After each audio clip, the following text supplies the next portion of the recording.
A pessoa que tem TDAH, ela tem uma incapacidade de ativar adequadamente essa região aqui do cérebro que fica atrás da testa. A gente chama essa região de córtex pré-frontal. Então, com isso, essa pessoa ela vai ter sintomas de desatenção e dificuldade em realizar tarefas cognitivas. Eu já falei em outros vídeos, em outras ocasiões, que o tipo de cognição mais relacionado com o sucesso é exatamente o que está deficiente no TDAH. Então essas pessoas vão ter sim uma maior dificuldade na escola, uma maior dificuldade no mercado de trabalho.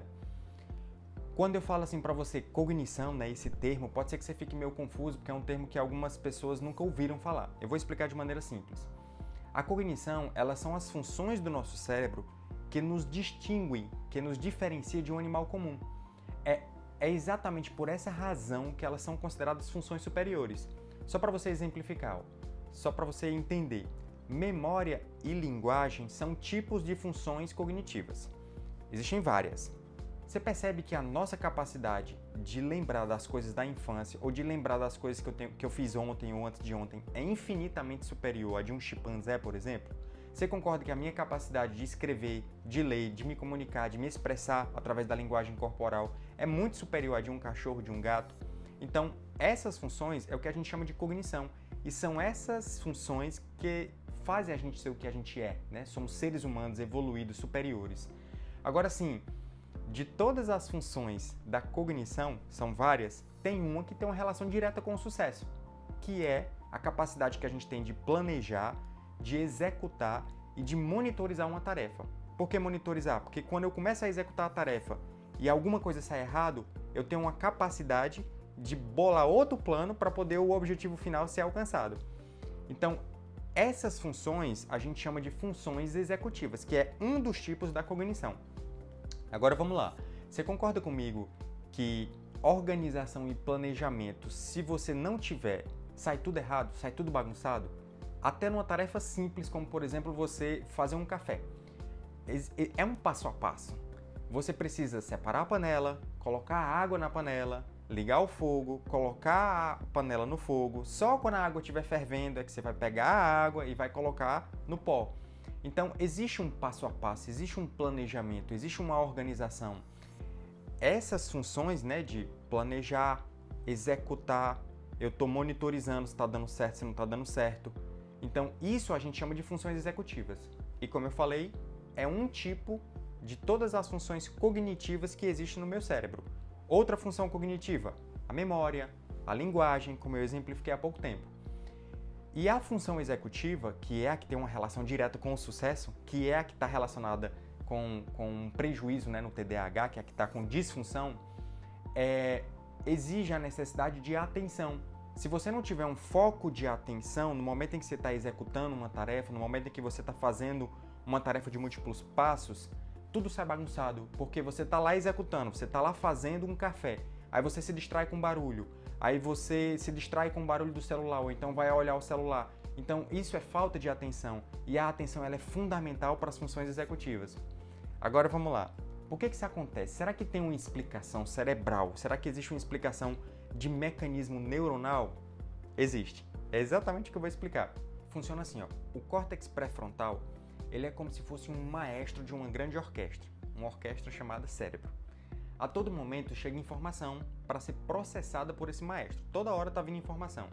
E é ele quem vai direcionar o que é importante e que merece atenção e o que não é importante e pode ser descartado. Agora, por exemplo, ó, quando a pessoa está assistindo um vídeo no YouTube, isso está demandando do seu cérebro energia para você se concentrar. Para isso, essa pessoa ela tem que ignorar todo o resto, toda a distração que chega. Barulho do ar-condicionado, notificação do celular, os próprios pensamentos, né, que são os ruídos interiores. O que é que eu tenho que fazer daqui a pouquinho? Então, essa pessoa precisa ignorar todas essas informações. Para ser um bom maestro, o córtex pré-frontal ele precisa de duas substâncias, a dopamina e a noradrenalina, que são neurotransmissores que são fornecidos por dois sistemas de neurônios, que é o sistema dopaminérgico e o sistema noradrenérgico.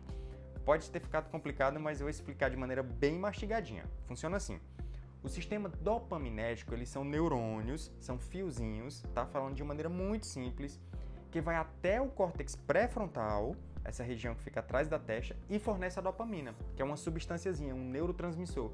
e vai ajudar a regular o funcionamento de toda essa região. A mesma coisa acontece com o sistema noradrenérgico enviando a noradrenalina. Vamos voltar aqui para a metáfora da história do maestro, né? Concorda comigo que para ser um bom maestro, ele precisa ter a capacidade de ouvir todos os músicos? Cada músico com seu instrumento, o maestro ele precisa estar atento, ele precisa ouvir, ele precisa escutar o piano, ele precisa escutar o violino, ele precisa escutar o violoncelo, cada um tocando a sua nota musical. Pois bem, o sistema noradrenérgico ele é quem faz o maestro se conectar com todos os músicos. Trazendo a história para o cérebro, né? A noradrenalina no córtex pré-frontal é quem aumenta a conectividade dessa região e faz com que todas as informações que estão no ambiente e os próprios pensamentos cheguem ao córtex pré-frontal. E, assim, facilmente você concorda comigo que se não houvesse uma organização, o maestro iria ficar maluco, iria enlouquecer.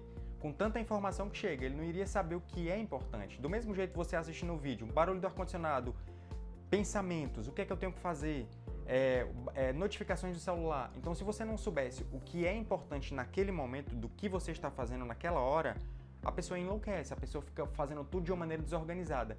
E é exatamente aí onde entra outra belezinha, que é a dopamina, entregue pelos sistemas de neurônio chamados neurônios dopaminérgicos. A dopamina ela é quem regula o córtex pré-frontal e ajuda ele a focar no que é importante e faz com que ele reduza o ruído de informações que são irrelevantes. Então, com a dopamina, o maestro ele consegue não apenas ouvir cada músico da orquestra, né, mas ele também consegue reger, ele também consegue guiar as informações e fazer com que tudo fique coerente. Mas tem um detalhe, tá? Não basta apenas você ter noradrenalina e dopamina. É aqui onde entra a historinha do TDAH, que eu quero que vocês entendam. É preciso você ter uma quantidade correta. A nora e a dopa, de maneira insuficiente ou em excesso, pode colocar tudo a perder. Tanto pouquinho é ruim, quanto muito é ruim. Então existe a necessidade de haver uma sintonia bem fina, bem precisa. E o que acontece no TDAH é exatamente uma instabilidade desse funcionamento. Em determinados momentos, a pessoa tem quase zero de dopamina e de noradrenalina. E em outros, vem uma enxurrada e faz todo o sistema ruir, faz todo o sistema ir por água abaixo. Eu costumo fazer outra analogia para ficar bem fácil. É assim, imagina como se fosse uma caixa de som. Se você pega o volume, né? Aquela bolinha. Se você coloca o volume em toda a altura, você não vai conseguir ouvir, você não vai conseguir ter uma concentração. Fica tudo bagunçado, fica tudo ruim.